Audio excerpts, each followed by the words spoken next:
As the character of war evolves, we, I'll say the broad West, NATO US, need to significantly speed up our cycle. We need to identify a need, field a solution, learn, and adapt on the fly. Ukraine is now doing this in weeks, not years. We're still doing it in this giant year-long, multi-year-long cycle. So that is the thing that we need to fix, or else we're not going to be able to survive. Hey everybody, welcome to the Future of GovCon. This is a weekly podcast to bring together experts from across the industry and look at what's happening today and how it's going to impact the future of our industry. I'm Jake Frazer. I'm the owner and CEO of Precision Talent Solutions. Leading one of the industry's top executive search firms, I get to talk to influencers every day. C-suite executives, board members, growth leaders, top government officials, military flag officers. And on this podcast, what we're doing is we're bringing in these experts from AI, from space, from medical, from logistics, from engineering. And we're sitting down and talking about what's happening in their specific area of the industry and how it will impact the future. So pour a cup of coffee and let's get started. Hey everybody, welcome back to another edition of the Future of GovCon. Today we got a fantastic guest with us, a gentleman I've gotten to know over the last year and a half or so as we've worked through his transition, a true gentleman, an orator, a big thinker, and just an incredible military career, and now forging a great career in industry. We have with us a Lieutenant General retired, Dave Julazadeh. Dave, looks like you're in a happy place. That's right. Staying under friends here in DC as I'm kind of transitioning back into the full-time workforce. So excited to be here. Thanks for inviting me on, Jay. Great. Yeah, Dave's got a fantastic career. I mean, this guy's, he's touched a lot across the Air Force, not just in the U.S., but he's also worked across NATO. His last role, he retired out. He was at the ACT, within NATO, which is kind of the Futures Command, the Allied Command Transformation, where he spent a lot of time thinking about the future of NATO. And today, Dave's here to talk to industry about where he sees opportunities based upon the change in the character of warfare that we're seeing today in Ukraine, we're seeing in the Middle East, and he's going to help point out opportunities and a way to look at this that could be advantageous to industry and also to our military. So we're looking forward to a great discussion, Dave. Well, you set the bar really high, Jake. I hope to accomplish at least half of that.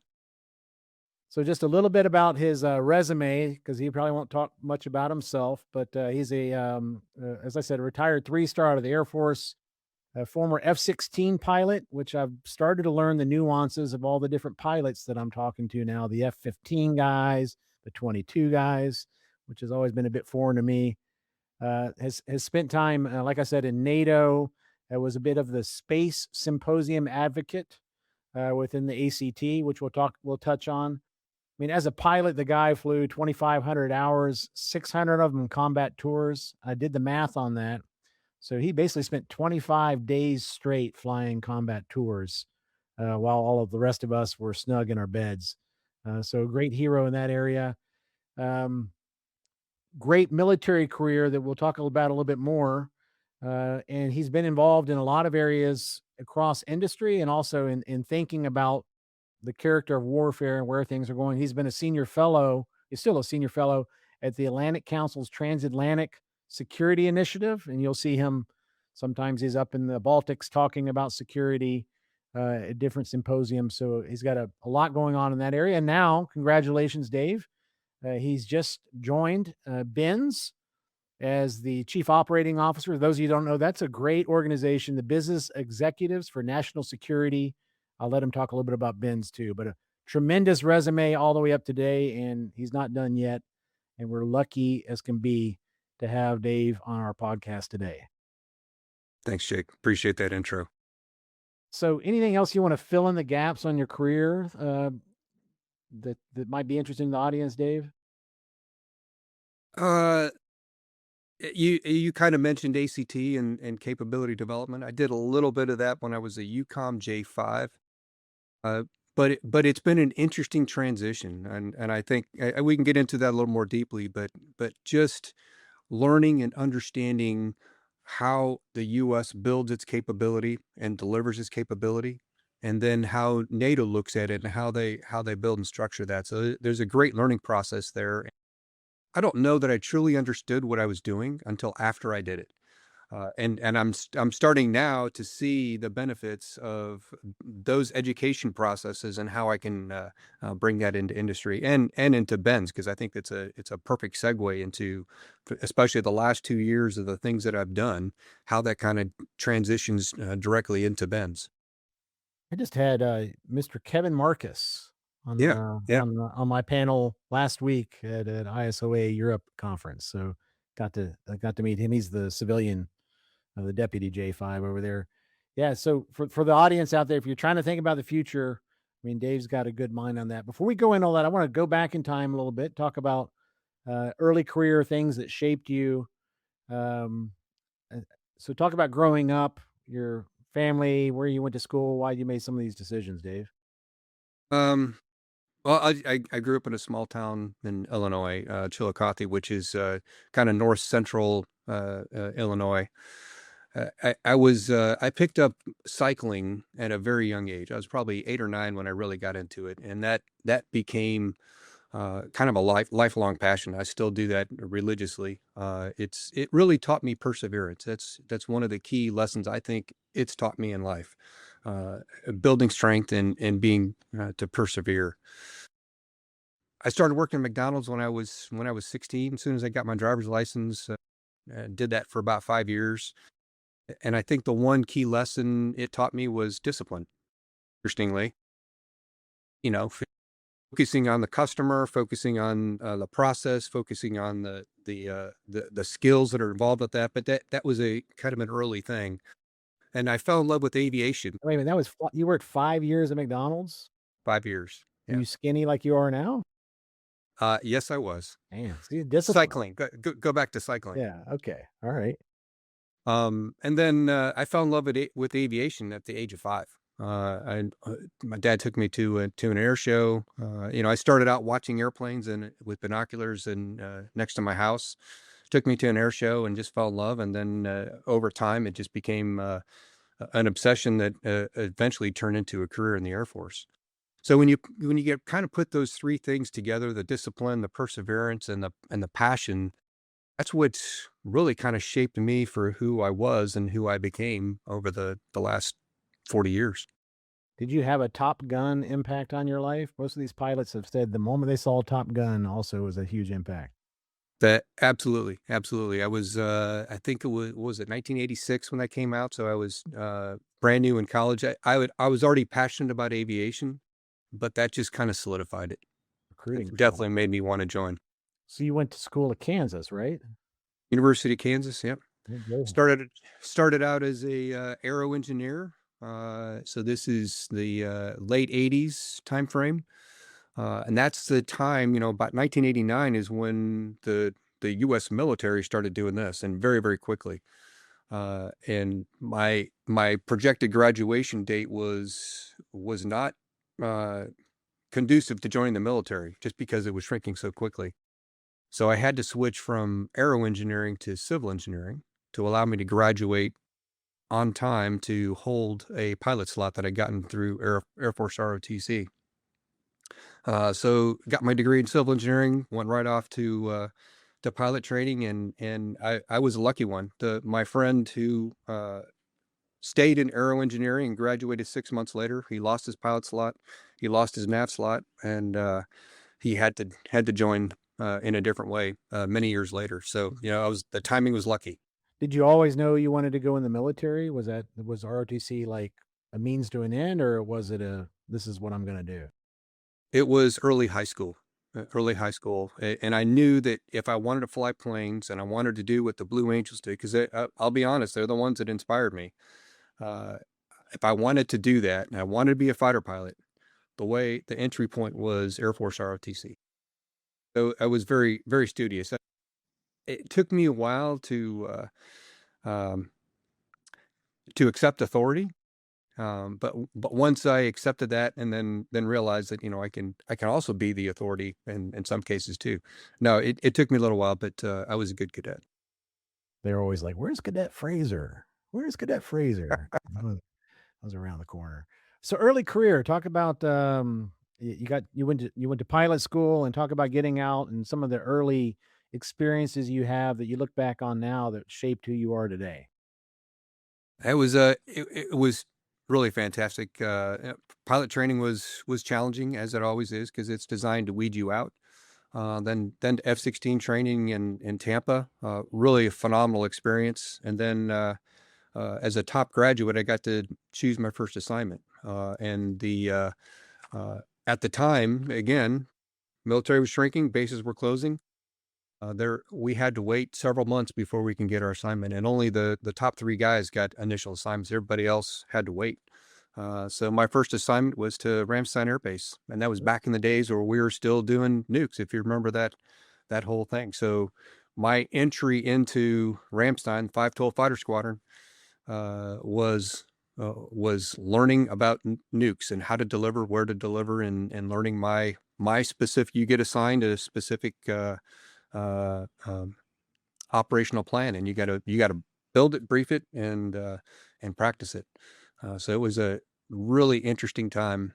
But as a brand new pilot, that's all I did. That's all I focused on Did you was think flying about the airplanes. magnitude of your mission, though? That your job was to deliver mass destruction? I mean, is that a lot for a young 20-something-year-old pilot to handle? At, at the time, I don't know that I really thought about it. It wasn't until afterwards that you realized the magnitude, the situation the world would be in if you had to actually execute that, and that was it was pretty overwhelming as a young kid. And did that shape, I mean, now you're on the strategic side. I mean, you've been the UCOM J5. Having been that young pilot that would have had the finger on the trigger, the decision-making process that has to get to that point. I mean, you've been a part of designing that and revamping it and de-risking it Yeah. over the years, right? And the world has obviously changed significantly in multiple ways since that time period. So yes, I think that did shape how I view things and the importance of uh, escalation management, or escalation control, whatever verbiage you want to use. How do we do that so that we don't end up in a scenario where we have to use nuclear weapons? Because that is really bad. It's not a place we want to be. Yeah, it's a zero sum game for sure. Absolutely. I noticed you had some time early in your career. You were the 1st Ranger Battalion as an Air Force guy. What was that like? Well, that was really an amazing experience. For a long time, I said that was my best assignment. Working with the Rangers was an amazing experience. I literally showed up, and then a couple weeks later, we were flying out to the USS America and sailing down to Haiti for Yeah. for a first operation. I think it was Uphold Democracy, and I'm a brand new ALO, Air Liaison Officer. I Captain? don't know what's that. You a I was a captain then? captain. Yeah, Yeah. yeah. I was a young captain, and I really didn't understand anything about the Army and specifically about the Rangers.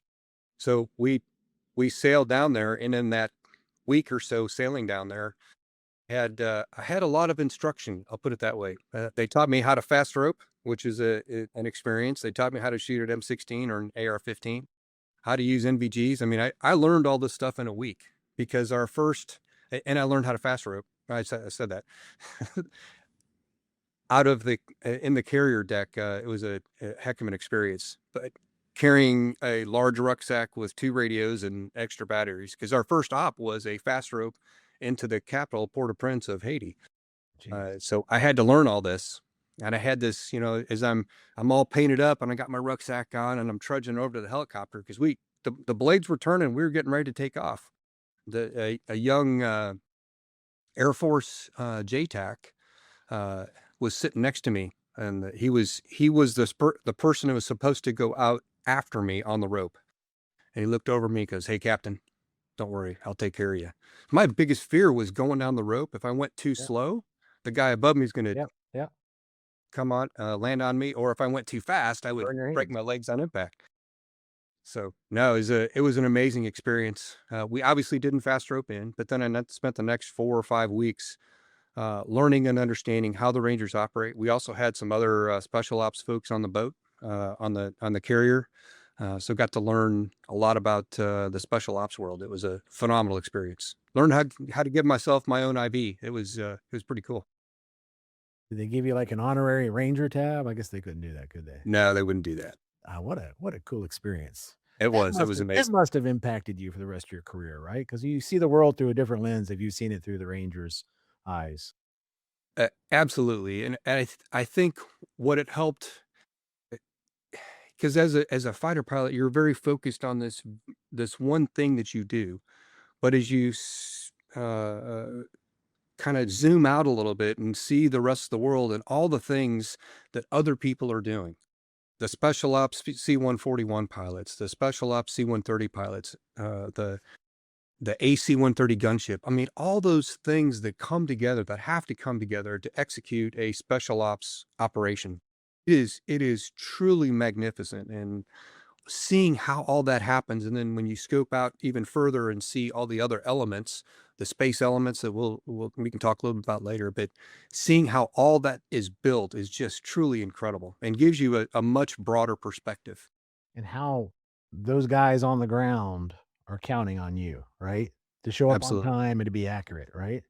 Absolutely. And we've seen that in subsequent wars, both in Iraq and Afghanistan and other places too, how they're on the ones on the front lines who are taking the bullets every single day. And when they call you in to help, you've got to be there and you got to do the job right. Incredible. So your number of hours on combat tours is that or combat hours is that a lot? It seems like a lot to me to fly basically 25 straight days worth of missions. Well, uh, it, there are people with many more, Yeah, but it is a lot. And it was a time period just because, my first assignment at Ramstein was the first thing we did was go into Bosnia. So we were doing 6 hour sorties at a time, flying into Bosnia, protecting the airspace. And then there was Allied Force, again, 4 to 6 hour sorties, and sometimes multiple sorties. You're doing 5 sorties in a 7 day week, which is a lot when you're doing when you're operating 6 hour flights at a time. And then obviously Afghanistan, those are a little bit shorter, but much more intense. So yeah. You kinda hit a high op tempo period if you think about it, right, for your career, absolutely. if the goal is flight hours, yeah. Never my goal. It was the Exactly, especially combat. So talk a little bit and you spent a lot of time in Europe, right, around UCOM and it's shaped your, I think, thinking of the world and the military, right? Yeah, first assignment at Ramstein, so I got to learn and understand and operate with NATO partners. We deployed together, we flew together, so I learned a little bit about it then. Came back to Ramstein later, working first in the called the A5, so plans and programs, as a doctrine guy. Did that for a little bit, and then the commander USAFE, General Speedy Martin, brought me onto his commander's action group. Spent almost a year there, and that to me was a really amazing opportunity of learning a broader strategic view of Europe. As a commander USAFE, commander Air North, now Aircom, uh, and going to visit all these nations and hearing his perspective and how he frames things. So that really did shape my career a lot. And then back, I went to NATO Defense College down in Rome, and then got an assignment up at NATO headquarters working in the U.S. mission. And again, another opportunity, working in the U.S. mission. You're working with State Department, you're working with other agencies, as well as the military. So, and obviously all the NATO partners or NATO allies. So you get a true broad look at intergovernmental agencies, international entities. Really amazing. And then went on to be the vice wing and then the wing commander at Spangdahlem, Germany. And then I came back to Europe in Stuttgart as the J5 and chief of staff. Wow. It's a lot of Europe time, and it all culminated going back to Norfolk, right, at ACT. I don't I don't know that all of the audience, because it's something I learned about relatively recently. Talk about the mission of ACT and talk about, um, I mean, that was your last role. And I remember you spoke at one of our events and you gave this chilling overview of kind of your focus on space, what you call the Space Symposium for NATO. But first, talk about the mission for NATO ACT for those in the audience who may not know what it is and what they do. Yeah, very broadly, it's thinking about the future. Truly is like the Army Futures Command, if you will. It's describing what we believe and understand through research, through all those standard things that you do when you strategic insight that you gain, and you go, okay, knowing what we know about the future, what we can know about the future, how do we design the path to get to the future so we, NATO, are ready to execute. So it's things like multi-domain operations. That really isn't a concept that most European nations understood. So we had to help build the construct, build the doctrine, um, build the We actually wrote a multi-domain operations concept that we got all the nations to agree on, and that going through that process is really important for NATO and all its members. It's about transforming the future of NATO, making sure that we are ready to handle tomorrow's fight. And that's really the key in a very broad sense. So those are the types of things that they focus on, whether it's writing papers, having conferences, talking and thinking. It's a very thinking organization, and then guiding the path towards the future. In multi-domain operations, which is a buzzword, and people hear it. So, and also for the audience, so you're talking about the five domains, right? Land, sea, air, which everybody knows about, cyber, and then space, right? Space. And from a NATO approach, is the concept that certain countries focus on certain domains so that they know where to invest, or do all countries are they expected to have capacity around all five domains? I think I think we have to look at it from the perspective of what can the nation do. Some nations are small where they just don't have the capacity to operate in all five domains, and we don't expect them to operate in all five domains. We expect them to understand what it means to operate in the five domains, but we're not going to ask a small country to, hey, you need to give us capability in all five of these domains. That's not the way we operate.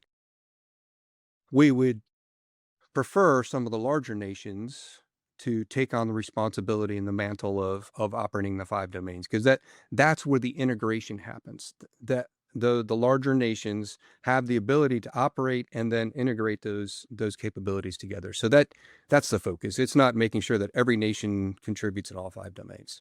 Is it is it unclassified? Is it public? Is there a breakdown of what countries are okay? Obviously, like Germany or France would probably be expected to have all five domains, and then maybe smaller countries, maybe Estonia would have cyber because they have the NATO cyber center.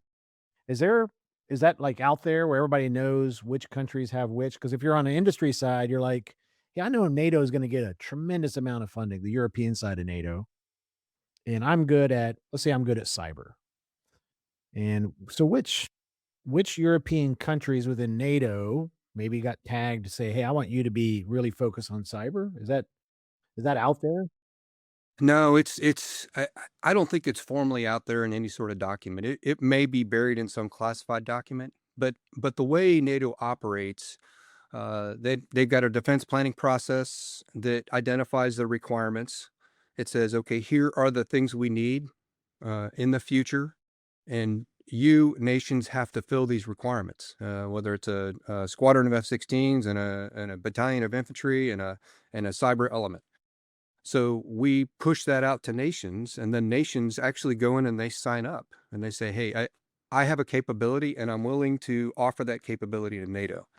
We don't go to them and say, you need to do X, Y, and Z. It's what the nations volunteer to do. Does that make sense? Yeah, so I guess in some place all this is aggregated.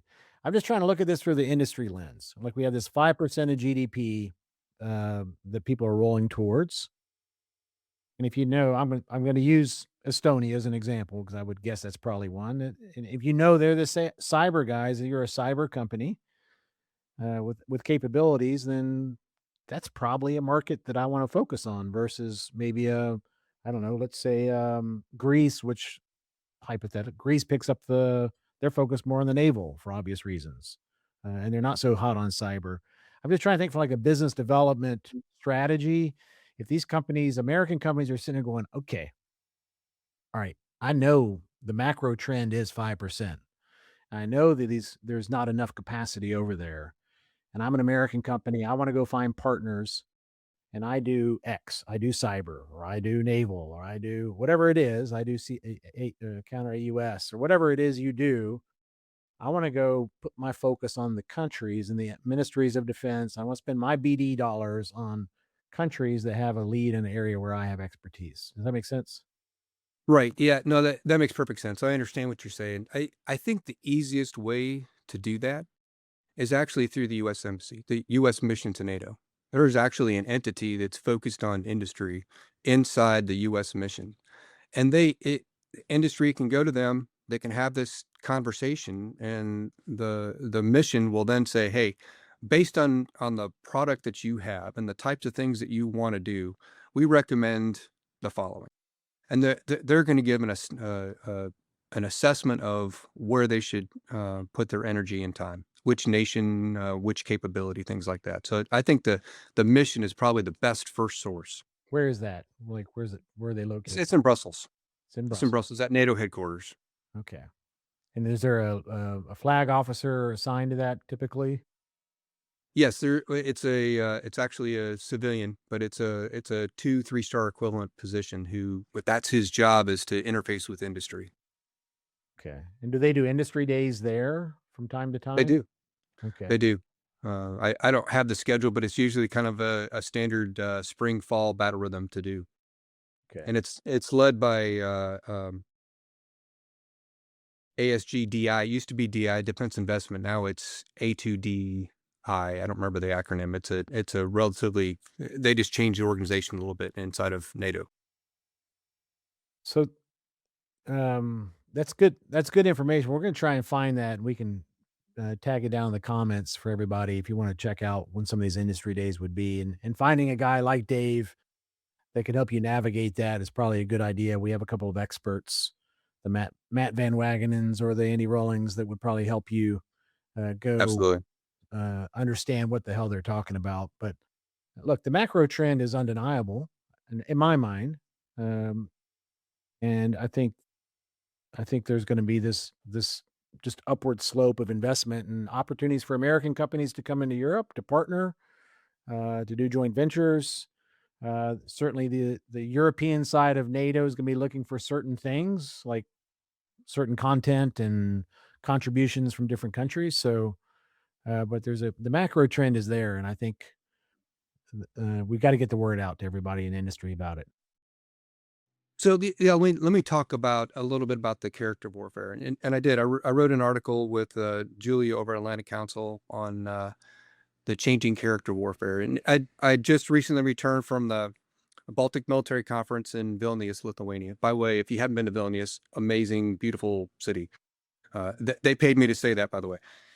But no, it's an amazing city. But the conference, it was very broad, and we covered a lot of stuff. But as I'm kind of pulling the nuggets out, what really struck me was the conversation that a senior Ukrainian official uh, talked about. He talked about the revolution of military affairs. But what he was describing was the changing character of war. And I started really thinking about it, and I think the war in Ukraine is really, really reinforcing this. The nature of war, the violence, fighting, uncertainty, human will, that kind of remains a constant. Conventional forces are still required, and they're still central to deterrence. You need armor, you need air power, you need integrated air and missile defense to hold terrain. You need to reinforce. I mean, all that standard Army stuff. I'll call it Army stuff. All that standard stuff you think about when you think about deterrence and warfare. The nature of warfare hasn't changed. It's the character of war, how we fight wars. That is what is quickly evolving.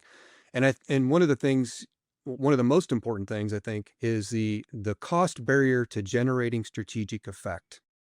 The cost barrier of creating strategic effects has decreased so significantly, especially over the last 5 to 10 years. It is amazing. What once required, I think, I call it a nation state level effort. So when you think about when the U.S. goes to war, we bring aircraft carriers and stealth airplanes. We have coordinated strike packages. We bring significant resources. That is changing. The technologies that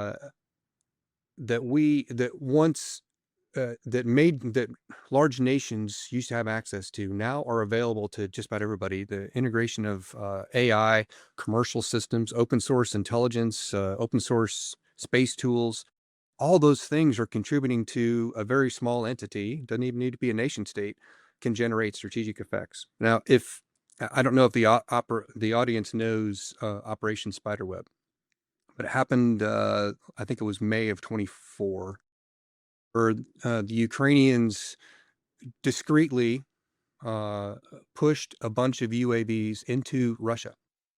And they used these UAVs, they flew them remotely, and they destroyed strategic bombers in Russia. And when you think about that, that's a tactical capability. And these are small UAVs that they used to fly into Russia and destroy strategic capability. That's a strategic impact and a relatively low cost. Very inexpensive drones against high value targets. So I think that's one of the aspects. The cost barrier to generating strategic effects has decreased significantly. The battlefield, I mean, if you've watched any of the recent videos coming out of Ukraine and how the battlefield is operating, it is transparent. It's so easy now to observe, track, target enemy forces anywhere on the battlefield. Persistent intelligence, surveillance, and reconnaissance. You've got commercial satellites. You've got drones everywhere. The EW environment, the electronic warfare environment, is so dense that you can't operate. You can't even use radios. So a lot of their stuff, they've got optical fiber that's 60 kilometers long that they fly these drones via optical fiber. It's really amazing. So the battlefield is transparent. The sensor to shooter chain, the time it takes, if you think of the OODA loop that John Boyd talks about, observe, orient, decide, attack, that is so small because the sensor to shooter chain is detection, strike, detection, strike. It is really incredible. So all this to say, as the character of war evolves, we, I'll say the broad West, NATO, US, need to significantly speed up our cycle. We need to identify a need, field a solution, learn, and adapt on the fly. Ukraine is now doing this in weeks, not years. We're still doing it in this giant multi-year long cycle. So that is the thing that we need to fix, or else we're not going to be able to survive. And oh, by the way, if you think about this, Ukraine, when they started the war, their innovation and adaptation cycle was about like this. Russia was about like this. Now, as 4 years later in the war, Ukraine's innovation cycle is like this. Russia's innovation cycle is like this. Yeah. NATO still doing this. Yeah. Well, that's it, and a lot of it has to do from just the acquisition process too, right?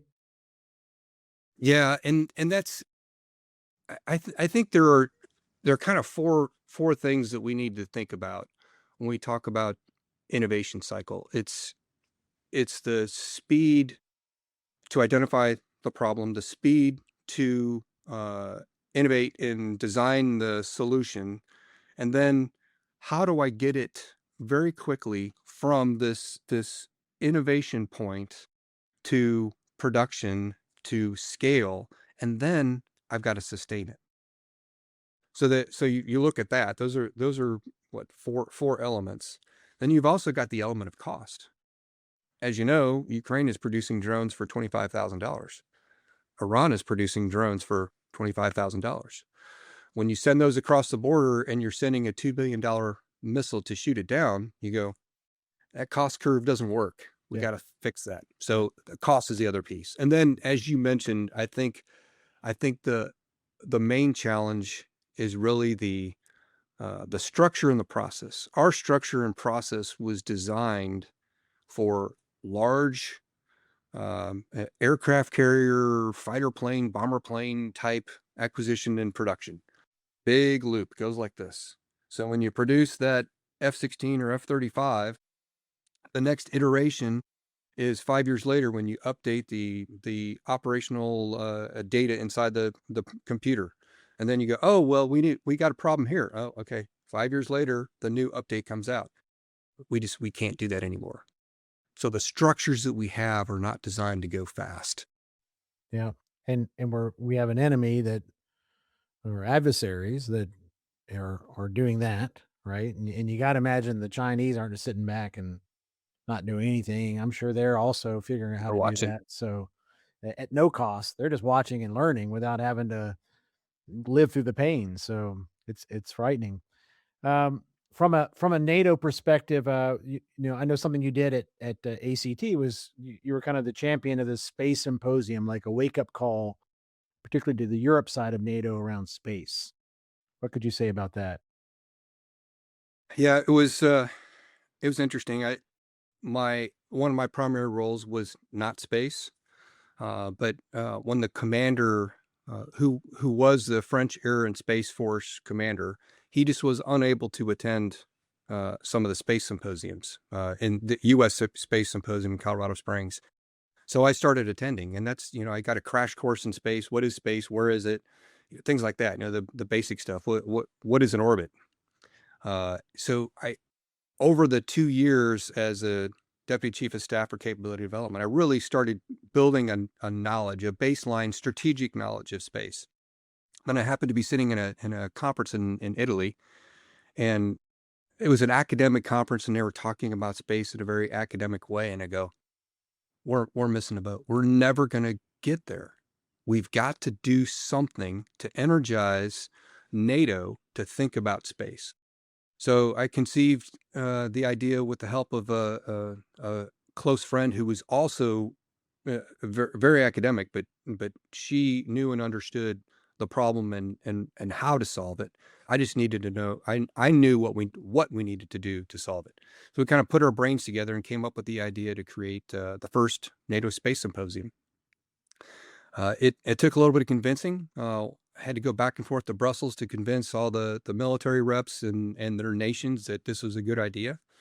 And I brought it together, and it was a big team. It wasn't just me. There's a lot of people involved to make it happen, but standing on the stage and looking out across the senior leaders from nations, the senior leaders of NATO, and talking about space and how we need to go faster in space now. I think it was a seminal moment. So that was back in 30 April of 2024. What I've seen since then is NATO is moving faster in space. They're using U.S. Space Command and U.S. Space Force as kind of a model in some areas, and how to think about space.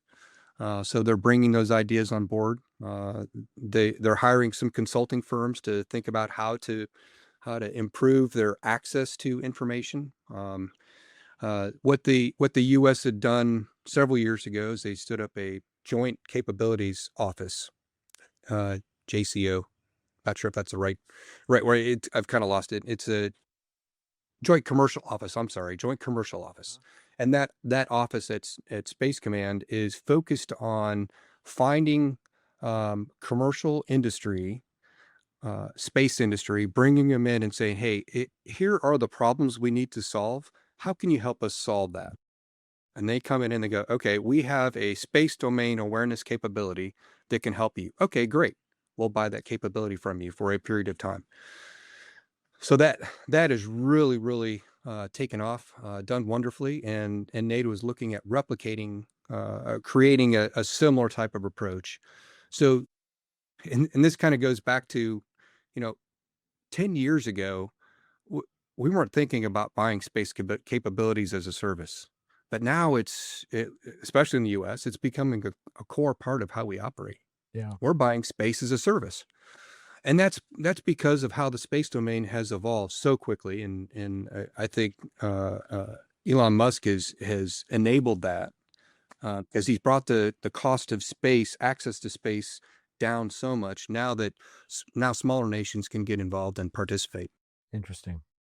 So where do you see things heading over the next 3 years? You've talked about the change in the character of warfare. You have tremendous kind of transatlantic experience, right? At the NATO, the ACT side from Brussels, um, at a high level, and maybe even around some of these more exquisite technologies around space. How do you see things? 2029. How far has NATO come? How far and how are American companies and business? How are they doing in terms of getting over and supporting this emerging, fast emerging requirement? So you asked a lot of questions there. Pick one. That's Where do you a see lot. us? Broadly, the 2029. the 2029. So that's 3 years from now. Uh, I think one of the things that we have to get our arms around is AI. So that's an element that I know NATO is working very hard on. The U.S. is working very hard on that, trying to get our arms around how AI can help us uh, shed those unnecessary tasks, uh, collate data much more quickly, and help assisted decision making, not decision making, because that's very, to me, that's, we're still not ready for decision making. We're looking at AI assisted decision making. I think we're standing right at the edge of almost solving that problem. So I think in the next 3 years, you can see AI assisted decision making being incorporated into definitely business. I think business is willing to take a bit more risk than the national security apparatus. But you'll see it slowly leak into the DoD, the military, and that single thing is not going to solve everything, but it is going to help us shed a lot of the unnecessary tasks. It'll help us collate data better and do lots of other things. So I think AI assisted decision making is the next thing you're going to see kind of transform across the environment. Interesting. Well, no doubt it's exciting times. You have a tremendous career. Real quick, I want you to talk. You just joined up with Benz as the chief operating officer. Anything you want to say about that great organization? Yeah, I no, it's really exciting. Ben's it's a nonprofit organization, and they're focused on connecting senior business leaders directly with national security challenges. And everything that we just talked about is relevant to that. My role, and this is how I see it. I've been on the job for this is day 2.5. Uh, but I think my role is really about helping bridge that gap between industry leaders and the senior leaders in our national security apparatus, so they understand the problems at the strategic and operational level, and then connecting them to the right parts of government to help drive solutions. And we're already doing that. I'm already seeing some of the things that we're reaching out to a couple of the co-coms and having conversations and bringing industry leaders and experts to help us solve problems, which is really amazing. But it's like I said, it's talking about how to speed delivery, it's industrial capacity, it's where can industry contribute that can have an outsized impact on national security apparatus. Great. You're the perfect guy to do that. And if anybody's interested in Benz, reach out to Dave. I'm sure he'll be happy to share information about how you can get involved. Um, Dave, we always put everybody on the spot at the very end. I want to give you one word to describe your gut feeling about the future of this kind of transatlantic, this change about the character of warfare and how industry is supporting it. The one word, um, bright. Right. That sounds It's a positive. bright future. Yeah. I think there are opportunities out there that we can take advantage of and really move things forward in a substantive way over the next 3 years. Look, the administration looking for a $1.5 trillion defense budget, NATO moving to 5% of GDP. This is an interesting time to be in the industry, for sure. Absolutely. Absolutely. Well, look, we welcome you back anytime, Dave. Look forward to seeing you. Congratulations on your new challenge with BENS. I'm super excited for you. And thanks so much for all the insight you just shared with us. Thanks, Jake. Truly appreciate your friendship. And to everybody, like, if you want to reach out to Dave, he's on LinkedIn. I can help with an introduction as well. We spend quite a bit of time over the last year. A super guy. These are interesting times we have in front of us. These are historic times from a budgetary perspective, from a kind of world risk perspective, and having leaders like Dave Julazadeh still leading the charge makes me feel a lot better. That's for sure. Thanks, Jake. Appreciate that. Hey, everybody out there. Hope you really enjoyed this episode of the Future of GovCon. Tune in next week. We got another great show coming your way. And I say it every week, and I believe it, and I know it, that the future of GovCon is happening today. So stay tuned.